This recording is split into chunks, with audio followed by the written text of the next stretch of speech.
The story of Hu Yaobang is actually a story of the Communist Party and the development of that regime. But what happened to him was a function of the distortion of Chinese politics over time, starting with Mao, continuing with Deng, and now even more so continuing with Xi Jinping. It's an interesting story and reflects a lot on the state of the current leadership as well, because the system has not changed, the structure has not changed, the ethics of power in China have not changed, and the CCP still should be held accountable for it.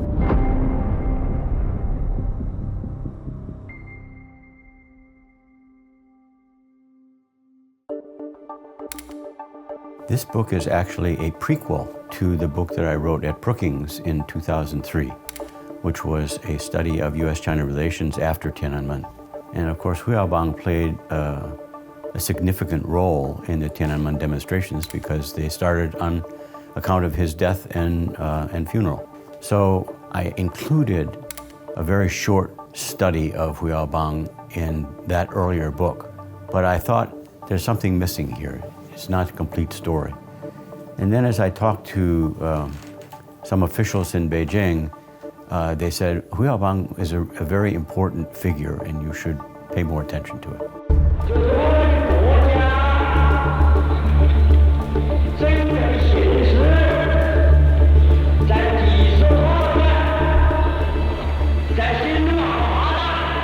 His role was basically erased by the Communist Party of China in 1987 and again after 1989. I mean, his name was basically taboo in Chinese media from 1989 to 2005. And I always thought that that was not fair to history and certainly not fair to Hu Yaobang. So I thought, well, let's try to find out what the real story was. And that was what I want people to understand in a larger context, is that Chinese politics is very complex. Many Americans look on Zhongnanhai as a black box. We can't understand what's going on there and we shouldn't even bother to try because it's too complicated. But it's not too complicated, it just takes some work. So I would like people to understand that Hu Yaobang played an important role in the politics of reform and that his role should be recognized and acknowledged.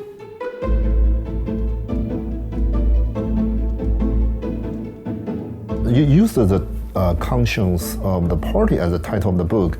So in what sense do you consider Hu to be the conscience of the party? I have been asked that question by others very close to me.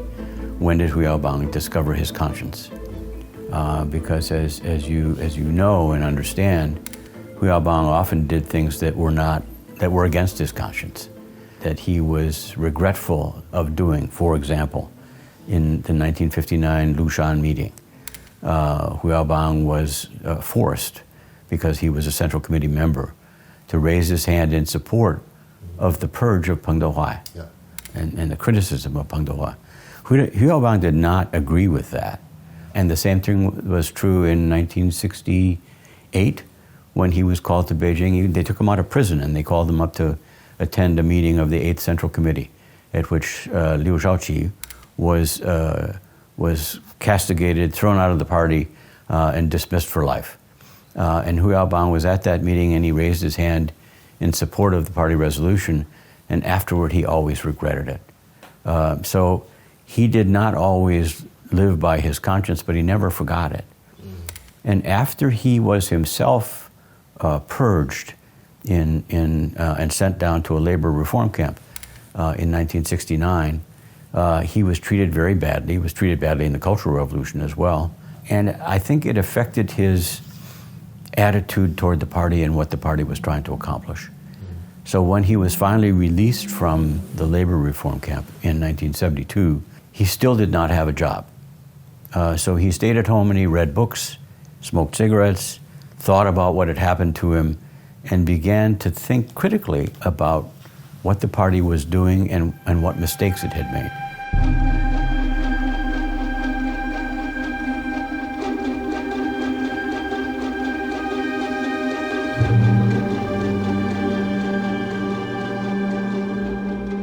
I don't think either Zhao or Deng Xiaoping had as profound a sense of what reform should be as Hu Yaobang did.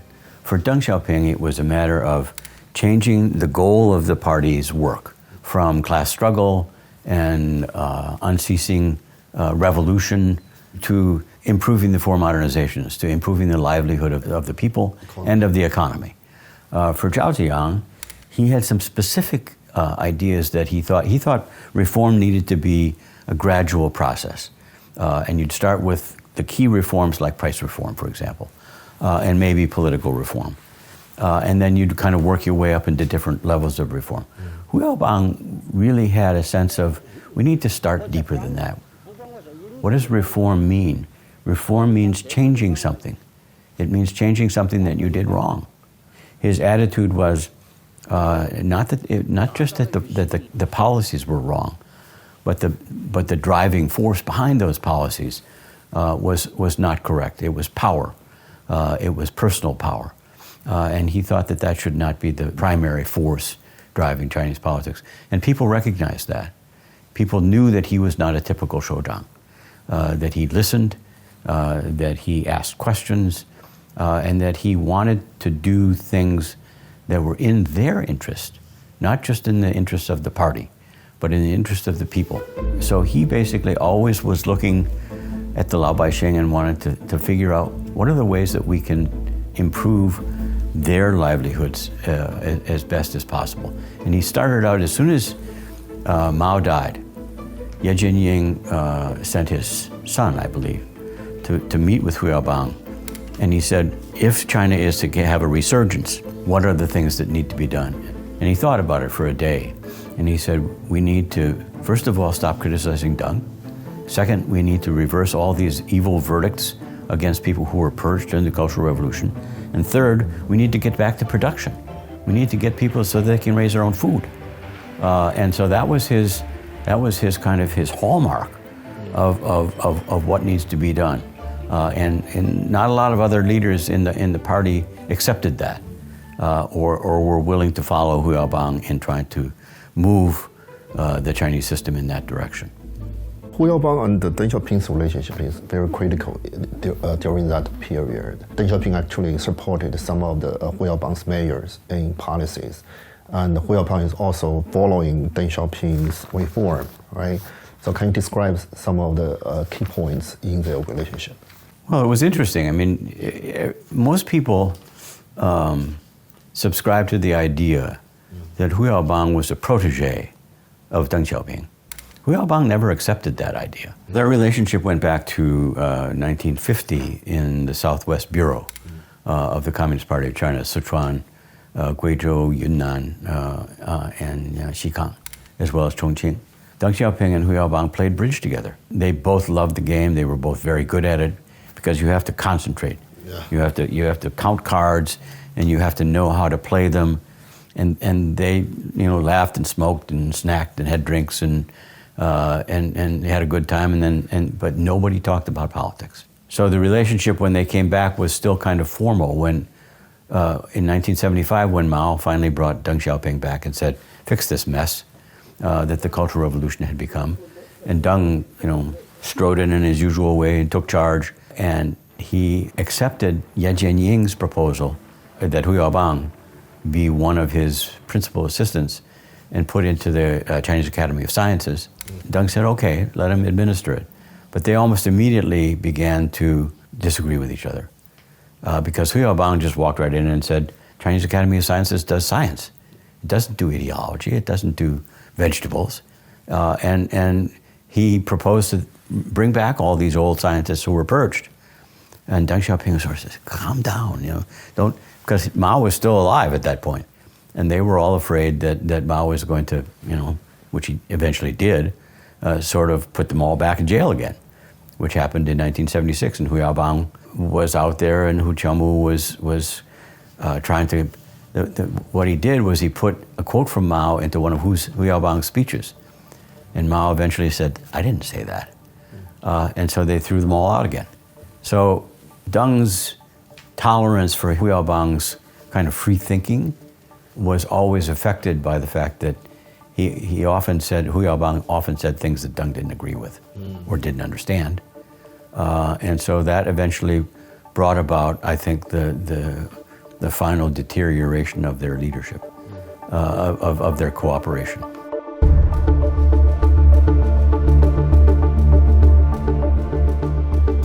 The key to political dynamics in that period of the leadership in the mid-1980s was the relationship between Deng Xiaoping and Chen Yun.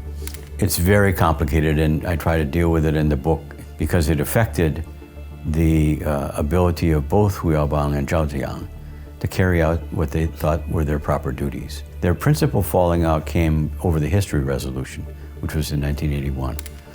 And Deng Xiaoping essentially became very unhappy with Hu Yaobang and said, I don't want you to work on this anymore. I want you to take a vacation so that we can work on this history resolution, which was very complex. And the principal issue was, how do we evaluate Mao? What role do we assign to him? And Hu Yaobang, understood that you had to preserve some role for Mao and for Mao Zedong thought. But he didn't think it needed to be very important, but Deng Xiaoping did. And so they divided on that, and they never agreed about it. So the relationship was already beginning to fracture. And Hu Yaobang was his own man. He made speeches out in the countryside that were reported back to Deng that he didn't like. He had an interview with a Hong Kong journalist in which he said a lot of things that even he regretted later on. And the old guys heard that, and they said, he should not be saying that. He's using this guy whose name was Lu Kang, and he's using that interview to criticize the rest of us. And Hu Yaobang at that point was beginning to be very frustrated with the return of all these old cadre. These guys were in their 80s. And Hu Yaobang decided at some point, well, we need to get these guys to retire. And he understood that if he can't get Deng Xiaoping and Chen Yun to retire, then the rest of them won't retire either. So he began to push for that to happen. And eventually he kind of crossed the line. And Deng Xiaoping sort of knew that the elders were too angry. And that so after Ye Jianying died in October of 1986, Deng Xiaoping somehow or another, we don't really know how, but he gave the okay for there to be a what was called the party life meeting, at which Hu Yaobang was set up to fall. I remember who cried after that meeting, right? And you know what at least some version of the story, and we don't have the official version of the story, but the coup de grace was a criticism by Zhao Ziyang. It was the last one to be delivered in this 6-day meeting. So what's the relationship between Hu Yaobang and Zhao Ziyang? I mean, are they competitors for power, or they collaborate in the war?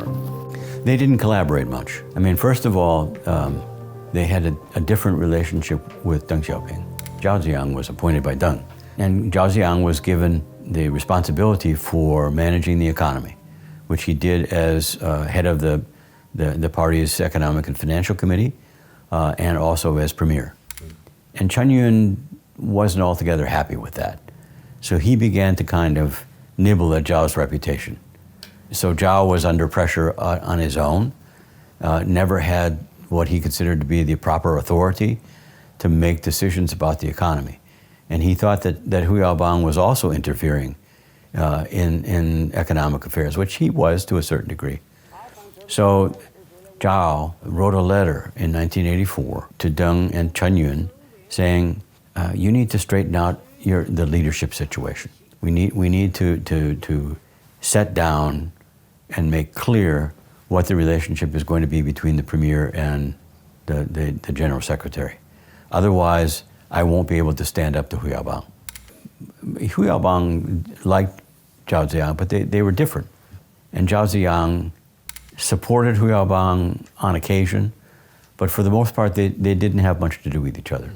Those leadership positions are very isolated, and particularly the premier and the general secretary, except for major meetings, you don't have a lot to do with each other.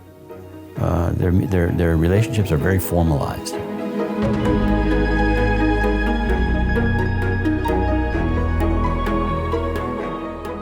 part of the book is about the fall of Hu Yaobang. He was accused of promoting bourgeois liberalization, right? Yeah, bourgeois liberalization. So do you think that's a real reason for his removal, or do you think Hu actually intending to promote Western values like democracy, liberty, and human rights?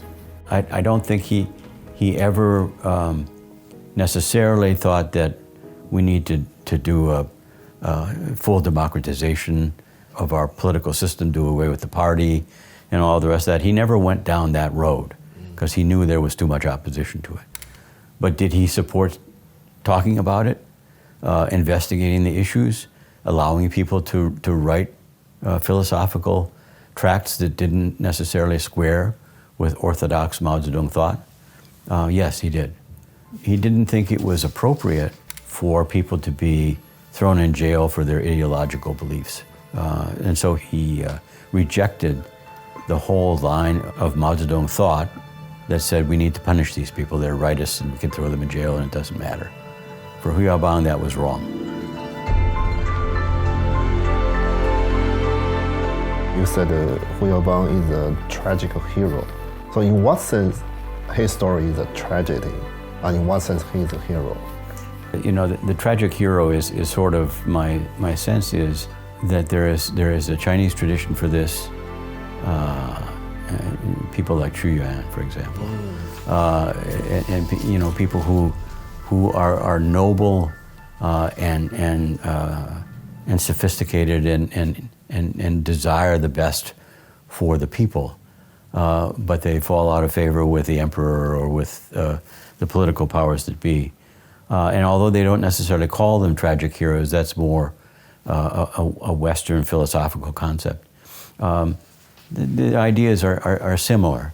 And I think Hu Yaobang fits into that category. He was idealistic. A lot of people after his, and I can remember talking to some of my old associates in Beijing when I went there for conferences and so forth. They said, well, he was Tianzhen, he was naive. And I never thought he was naive. He knew what he was doing. And he was trying to do it in a way that minimized the opposition. And he almost got there. And maybe it was Ye Jianying's death, maybe it was Deng Xiaoping's anger at the sixth plenum of the 12th Party Congress. So he was a hero because people admired him even after his death. You know, the students came out, and part of their grief was, we didn't do enough to help this man in 1987. And he was on our side, and we let him down. So his story was a sad one. And you know, he was an honorable man, but will that party allow that kind of leader to arise to the top? That's hard to say. So as an American, what part of his characteristics you appraise the most? I liked his candor. I liked his willingness to speak truth to power. He had a kind of quiet moral courage that I think was one of the reasons why Tian Jiyun called him the conscience of Communist Party members, that he was willing to speak. And if people can have a better understanding of that, because right now, I mean, Hu Yaobang has again been silenced by the party. You know, his website's been closed down. You can't find any reference to him in the current party literature. So I would like, you know, for people to understand that there was a Hu Yaobang and he mattered. That he was a decent man in a system that didn't always welcome decency. That he stood up for the Chinese people and they remembered and respected him for it.